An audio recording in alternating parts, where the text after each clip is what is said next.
रहता है, परिवार का रहता है और शहडोल जिले वासी बाद में संभाग भी बन गया। आप उस समय कांग्रेस की सत्ता रही। नमस्कार, मैं हूं कैलाश लालवानी और आप देख रहे हैं हाल हलचल का खास कार्यक्रम शख्सियत के आज के कार्यक्रम में हम आपकी मुलाकात कराते हैं पुलिस विभाग के सबसे छोटे से कहे जाने वाले कर्मचारी आरक्षक से। लेकिन एक पद जो है ये बहुत छोटा, नौकर बहुत खास भी है और एक ऐसा शख्स है जिसकी हम आपसे मुलाकात कराते हैं जिसने आम से खास बनने तक का सफर तय किया। सिर्फ शहडोल ही नहीं बल्कि पूरे प्रदेश, यूं कहें देश और अन्य कई देशों में भी इन्होंने अपनी पहचान बनाई है।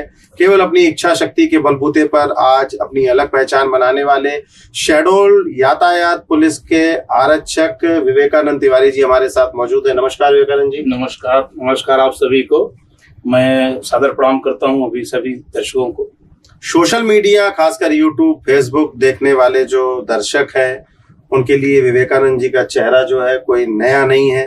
ये सौभाग्य है कि आज इनसे हमारी मुलाकात हो रही है और यहाँ पर हम इनके बारे में बताएंगे। आमतौर पर आपने भी देखा होगा कि केवल पुलिस के जो वर्दीधारी रहते हैं वे केवल नौकरी तक ही सीमित रह जाते हैं, लेकिन इन्होंने अपनी एक अलग पहचान बनाई, एक अलग इच्छा शक्ति से लेकर इन्होंने आपको यह भी बता दें कि मूलतः रीवा के रहने वाले हैं, चाकघाट के और किसान के बेटे हैं।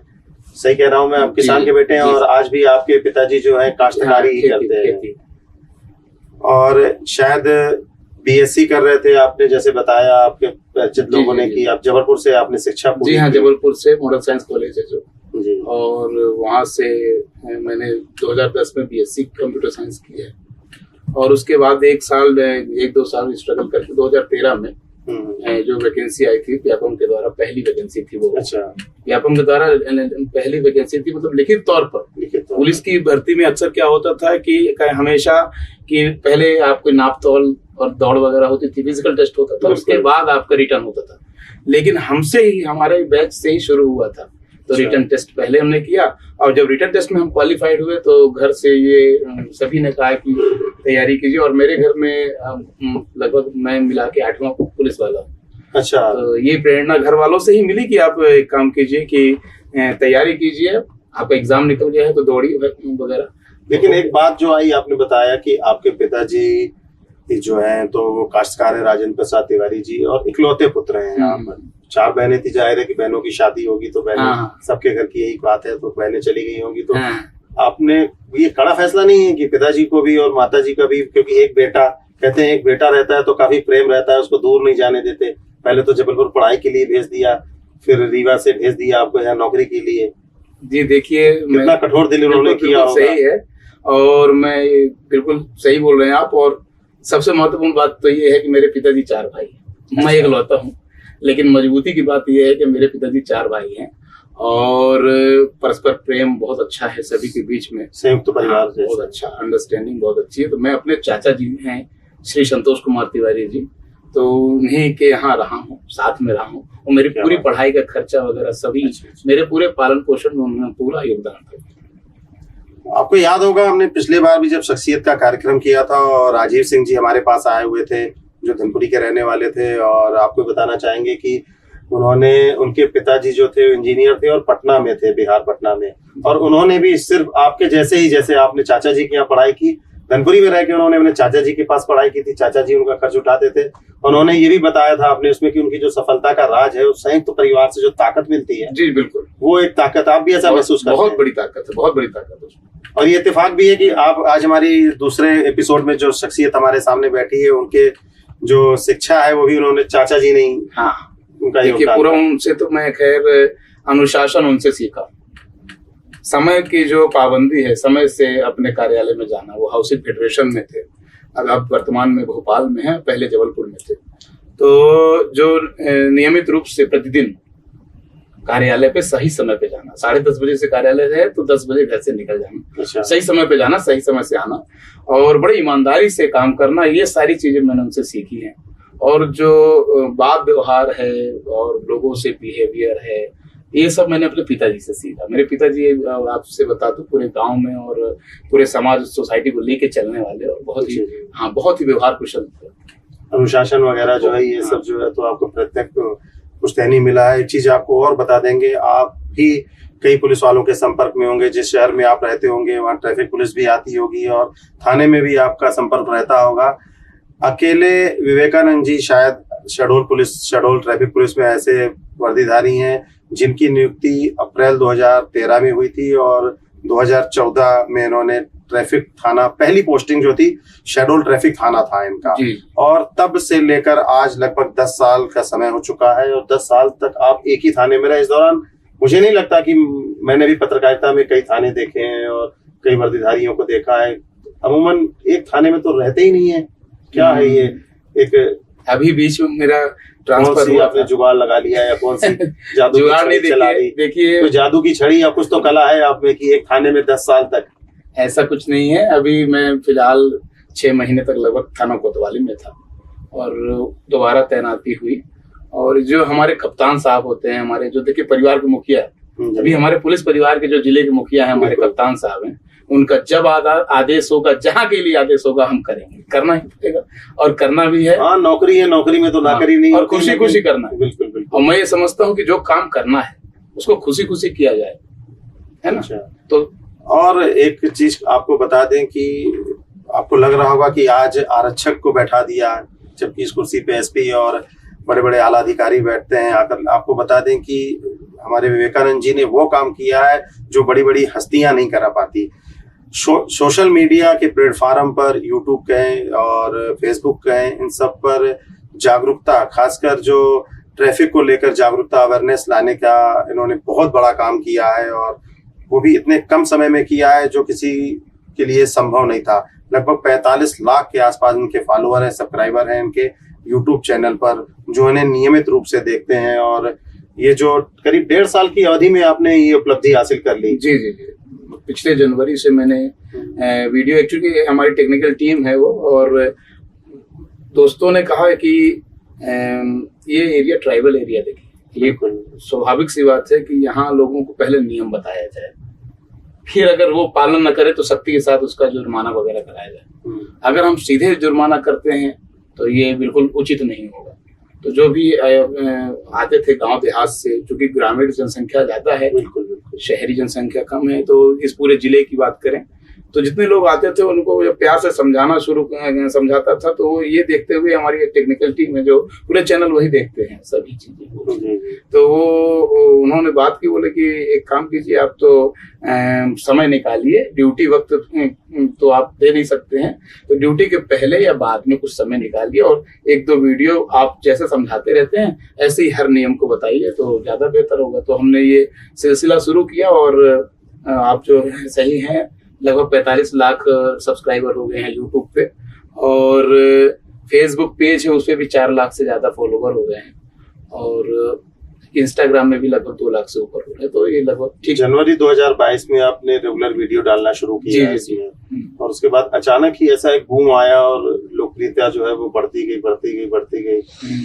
मतलब एक छोटा सा जगह है शेड्यूल, जो है आदिवासी बाहुल्य जिला है, यहाँ पर ऐसी सोच, और फिर कहीं ना कहीं ये प्रेरणा कहाँ से मिली? जैसे हालांकि आपने बताया कि साथियों ने ऐसा कहा, कोई ऐसी दुर्घटना घटी होगी, ऐसा कुछ हुआ होगा कि लोगों को जागरूक किया जाए, क्योंकि आंकड़े भी बताते हैं कि दुर्घटनाओं में लोगों की मौत जो है वो रेगुलर बढ़ती जा रही। प्रदेश सरकार हो चाहे पुलिस विभाग हो, काफी चिंता की बात है ये, अवेयरनेस की कमी होने के कारण। हाँ, जागरूकता की कमी भी है, और लोग जो जागरूक हैं वो नियम का पालन नहीं कर रहे हैं। अच्छा, महत्वपूर्ण बात ये भी है, जो जानते नहीं है उनके द्वारा नियम का पालन न करना, उनमें बहुत गलती उनकी नहीं, बिल्कुल। लेकिन जो जानते हुए भी, जैसे शहर के पढ़े लिखे लोग, समझदारी जिसको कहते हैं, एक अपने फील्ड में टॉप पे रहने वाले लोग, मैंने इंजीनियर्स, बड़े बड़े इंजीनियर्स, डॉक्टर्स को मैंने देखा है कि वो ट्रैफिक रूल्स फॉलो नहीं करते, लापरवाही है। हाँ, शहर में देखा हूँ। तो ये चीजें जो है, तो हम पढ़े लिखे और शिक्षित हैं, रोजगार में भी हैं, लेकिन हम ट्रैफिक रूल्स को फॉलो नहीं कर रहे हैं। तो ये अपने डिसिप्लिन में लाना चाहिए। मैंने ये सोचा कि क्यों ना ये एक जरिया बनाया जाए, क्योंकि YouTube जो है वो, YouTube एक ऐसा प्लेटफॉर्म है कि आपके पास अगर मोबाइल है, एंड्रॉइड है, तो आपको उसको अलग से इंस्टॉल करने की जरूरत नहीं है। वो मोबाइल वो आता ही है, गूगल का है, वो आता ही है। जी। तो इसमें मैंने शुरू किया, और दोस्तों की ही राय ये थी कि आप इतना ज्यादा बताएंगे तो कोई इतना सुनेगा नहीं, तो शॉर्ट्स बनाया कीजिए, कम शब्दों में। तो जो शॉर्ट्स होते हैं, रील्स होती हैं, उनमें मैंने बनाना शुरू किया, तो बस उसी की वजह से इतना ज्यादा जल्दी ग्रोथ हुआ और कई कई लोग फॉलो करने लगे।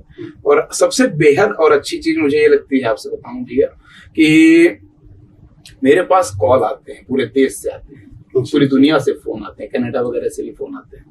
और लोगों को एक दो रूल्स जो है कि उसके बारे में पता ही नहीं था। जैसे मैंने एक नियम बताया था कि अगर जब आप छोटी गलियों से किसी मुख्य सड़क पर मिलते हैं, तो छोटी गलियों में जब आप उस पर प्रवेश करते हैं तो आपकी जिम्मेदारी में बनती है कि आप मेन रोड में चलने वाली ट्रैफिक का वेट करें, फिर घुसे, फिर शामिल हो। ठीक है। तो ये चीज में कई लोगों ने फोन किया और बोले कि सर ये तो पता ही नहीं था। और अक्सर एक्सीडेंट ऐसे हो जाता है कि हम बिल्कुल अचानक से घुस जाते हैं। अब देखिए, मेन रोड में चलने वाला व्यक्ति जो सब रोड्स होती हैं उन पे ऐसे झांकते हुए तो जाएगा नहीं। हम शेडोल की बात करें तो शेडोल से जो एनएच गुजरा है जी 43, उसमें कई दुर्घटनाएं खाली इसी कारण से हुई है। सही बात, यही कारण। देखिए, जमुई और जमुआ जो वगैरह गांव है, इनकी छोटी गलियां कई, इन गलियों से बाइक लेके आते हैं। अक्सर बाइक की और ये डग्गी उग्गी की आपने देखा होगा कि तेज से ट्रक गया और कुचलते हुए चला गया। तो एक तो खैर यहाँ पर कुछ अव्यवस्था इस प्रकार की है कि इन्होंने पूरा गांव ही बसा दिया सड़क पर। आपके जो ब्लैक स्पॉट है शहडोल में, जो चिन्हित ब्लैक स्पॉट है, वहां पर आप लोगों की लापरवाही बेइंतहा देखेंगे, बहुत ज्यादा। भाई, आप सड़क जब गड्ढे रहते हैं तो आप हमेशा ये बोलते हैं कि प्रशासन शासन जो है गड्ढे को नहीं बनवाती, गड्ढे की वजह से एक्सीडेंट होता है। मैं भी मानता हूँ इस बात को, लेकिन जहां रोड अच्छी है वहां क्यों एक्सीडेंट फिर हो रहा है? तो ये जनता की कहीं ना कहीं लापरवाही है। और ये लापरवाही तब तक रहेगी जब तक वो पूरी तरीके से दिमाग में अपने आप को अनुशासित नहीं कर लेते हैं। और अनुशासन के ये तरीकों में एक है, इसलिए मैंने अपना यही सोचा कि जागरूक करूं और लोगों में ऑटोमेटिक मोबाइल खोले तो सबसे पहले जो है तो उनको वीडियो दिखाई दे, उसको समझें। वीडियो का समय भी इतना कम रखा जा सके कि जिसमें कम शब्दों में और पूरी आपको बता देंगे, हम आपको वो वीडियो भी दिखाएंगे विवेकानंद जी के कि किस तरह वे कम शब्दों में अपने कला का जौहर वहां पर दिखाते हैं और किस तरह लोगों से बात करते हैं। और पूरे वीडियो जो है वो सड़क पर ही बनाए गए हैं। और सबसे बड़ी बात तो ये है कि हर वीडियो कहीं ना कहीं कोई संदेश देता है, हमें दुर्घटना से बचने के लिए संदेश देता है। और आप भी जानते हैं कि भारत एक ऐसा देश है जिसमें दुर्घटना का जो मृत्यु दर है वो काफी तेजी से बढ़ा है। और इसको रोकने के लिए प्रदेश सरकार हो चाहे केंद्र सरकार हो लगातार प्रयास कर रही है। तो ऐसे में राजेंद्र विवेकानंद जी का जो प्रयास है वो बिल्कुल ही सराहनीय है। कि आपने यूट्यूब पे भी देखा होगा कि लोग तरह तरह की उसमें वीडियोस डालते रहते हैं, लेकिन इस तरह का एक अलग वीडियो आपको उद्देश्य, मतलब ये तो समझ में आया होगा कि आप कुछ और भी कर सकते थे, लेकिन यही क्यों किया? केवल दुर्घटनाओं को बचाने के लिए, अवेयरनेस के लिए? जब से मैं ट्रैफिक थाना में पदस्थ हूँ, जब से, तो शहडोल अपने यातायात की टीम जहां जहां जाती थी, चाहे वो सड़क सुरक्षा सप्ताह हो, चाहे वो पाक्षिक हो, चाहे वो मासिक हो, सड़क सुरक्षा सप्ताह का कार्यक्रम हो, तो स्कूलों में हम विजिट करते थे, स्कूलों में जाते थे। बिल्कुल। तो ये चीजें जब करते थे तो ये पहले भी किया करते थे। और ये सोशल मीडिया में होने की वजह से जो है तो और ज्यादा ये प्रचलन में है। तो कहने का मेरे मतलब ये है कि आदमी में सबसे पहले जो बच्चे हैं, स्कूल के बच्चे हैं, इनसे मैंने शुरुआत की। अगर ये अपने पेरेंट्स से बताते हैं, पेरेंट्स को बोलते हैं कि आप, और अगर एक नई जनरेशन को हमने सुधार लिया तो निश्चित तौर पर आने वाली हमारी पूरी जनरेशन सही रहेंगे, अनुशासित रहेंगे। तो यहाँ तक सफर। और ये मेन देखिए, मेरा वीडियो का मकसद बिल्कुल नहीं रहता, मैं ड्यूटी के आधा एक घंटा पहले आ जाऊंगा। आपने अक्सर मेरी वीडियो देखी होगी, या तो रात की देखी होगी या तो फिर दिन की देखी होगी, तो अलग से समय निकाल लेते हैं। मेरी ड्यूटी जैसे मान लीजिए मॉर्निंग शिफ्ट में है तो मैं सेकंड टाइम आ गया और बिल्कुल ड्रेस पे रहता हूँ, क्योंकि अगर मैं ड्रेस पे नहीं रहूंगा तो मेरी बात सुनेगा कौन? तो एक जो विश्वास बनता है लोगों का। और आपकी वीडियो पसंद भी किए जाते हैं, कमेंट्स भी हर एक वीडियो आते हैं। जी, आगे की क्या प्लानिंग है आपकी? और आगे अब बस ऐसे ही लोगों को जागरूक करते रहेंगे। अपनी नौकरी के साथ साथ इसमें कोई 1% का लापरवाही नहीं। ये जो नौकरी है का समय है, मुझे अगर आप 24 घंटे से मुझे आदेशित किया जाएगा, जहां भी हमारे वरिष्ठ अधिकारी द्वारा जहां भी आदेशित किया जाएगा, वो पूरी तरीके से उनके दिशा निर्देशानुसार ड्यूटी करते रहेंगे। और जो भी वक्त मिलेगा थोड़ा बहुत तो उस पर जागरूकता, क्योंकि हमारे चैनल पे लोग जो है आपको देखेंगे, उसमें बच्चे भी होंगे और हर वर्ग और उम्र के लोग देखेंगे आपको। तो चैनल के माध्यम से कोई संदेश की कैसे दुर्घटनाओं को कम किया जाए, कैसे यातायात के नियमों का पालन किया जाए, कुछ कहना चाहिए? जी बिल्कुल। तो सबसे पहले तो आपका मैं बहुत बहुत आभारी हूँ कि आपने जो महिमा मंडित की इतने लायक नहीं हूं मैं, और आपके बड़े भाई हैं हमारे। और इस जिले की देखिए मैं समझता हूं कि पत्रकारिता जो है बहुत महत्वपूर्ण भूमिका रखती है। किसी भी समाज से लेके उस पूरे विश्व के विकास में पत्रकारिता का बहुत स्थान है। और मैं आप सभी से रिक्वेस्ट करता हूं, मेरी हाथ जोड़ के आप सभी से विनती है, सभी से अनुरोध है कि आप लोग कृपया जब भी घर से गाड़ी निकालें, तो अगर मोटरसाइकिल निकाल रहे हैं तो मोटरसाइकिल निकालते समय ही हेलमेट भी निकाल लें। रास्ते पे आपको पुलिस मिले तो उसको ये ना बोले कि नहीं भूल गए, पहली बार। क्योंकि अगर आप गाड़ी निकाल सकते हैं तो हेलमेट भी उतने ही समय पे आप हेलमेट भी निकाल सकते हैं। और हेलमेट को ज्यादा दूर मत रखा करें, जहां भी अगर घर पे गाड़ी रखते हैं वहीं पे हेलमेट भी रखें, पहली बार। 4 व्हीलर में आप चल रहे हैं तो आप सीट बेल्ट लगा के चले। देखिए ये दो इतने सबसे महत्वपूर्ण ट्रैफिक नियम, सबसे ज्यादा महत्वपूर्ण ट्रैफिक नियम है कि आप 2 व्हीलर से चल रहे हैं तो हेलमेट लगाएं, और जो पीछे बैठे हुए हैं वो भी लगाएं। और फिर उसके बाद 3 सवारी न चले, क्योंकि बैलेंस भी करता है कि हर एक ट्रैफिक के नियम के पीछे एक बहुत मजबूत वजह है, बहुत लॉजिक है उसका। हाँ, उसकी वजह नियम जो बनाया गया है, जो मोटर व्हीकल एक्ट में जोड़ा गया है, बहुत सोच समझ के जोड़ा गया है। अभी आजकल के आपके जो देख रहे हैं दर्शक, जो प्यारे प्यारे छोटे भाई बहन देखते होंगे, तो आप यही सोचते होंगे कि 18 साल ही क्यों रखा गया है ड्राइविंग लाइसेंस की बनने के लिए। तो मैं ये समझता हूँ कि 18 साल भी मेरे हिसाब से अभी ज्यादा, मतलब उसको 21 करना चाहिए, बहुत कम कर दिए, 21 करना चाहिए। मैच्योर नहीं हो पाते हैं, 18 साल के भी बच्चे ही रहते हैं। ठीक है, स्कूल लाइफ रहती है। और आज का जो दौर हो गया है, तो सबसे ज्यादा गलती पेरेंट्स कर रहे हैं, अपनी जिम्मेदारियों को बच्चों के कंधे पे पहले से ही छोड़ देते हैं कि आपको छोड़ना जाना पड़ेगा, स्कूल कोचिंग लेने जाना पड़ेगा, इससे अच्छा लो बेटा ये स्कूटी है चलाओ। और शासन के नियमों को एकदम बिल्कुल नजरअंदाज करते हैं आजकल के। तो जो भी माता पिता पेरेंट्स बच्चों के और देख रहे हैं इस वीडियो को, सभी प्लीज इस चैनल पे माध्यम से मैं यही गुजारिश करता हूं आप सभी से कि अपने बच्चों को तब तक वाहन न चलाने दें जब तक उनका ड्राइविंग लाइसेंस न बन जाए। हम आशा करेंगे कि विवेकानंद तिवारी जी के जो शॉर्ट्स हैं, जो वीडियोस हैं, और उन्होंने जो आज स्टूडियो में इन्होंने जो हमें ये बातें बताई, उनका पालन करेंगे और इससे हमें फायदा भी मिलेगा। यदि हम अपने परिवार से, अपने परिजनों से प्रेम करते हैं तो हमें ये नियमों को मानना पड़ेगा, अन्यथा भुगतना हम ही को पड़ सकता है। तो धन्यवाद आपका विवेकानंद जी, आप स्टूडियो में आए। और ये था आज का हमारा शख्सियत कार्यक्रम, और आज हम इसको यहीं विराम देते हैं और आशा करते हैं कि जो नियम बताए गए उनका आप 100% पालन करेंगे और दूसरों को भी बताएंगे। इसी आशा और विश्वास के साथ इस कार्यक्रम को हम यहीं विराम देते हैं। अगले कार्यक्रम में फिर नई शख्सियत के साथ हम आपके समक्ष उपस्थित होंगे। तब तक के लिए इजाजत दीजिए। नमस्कार।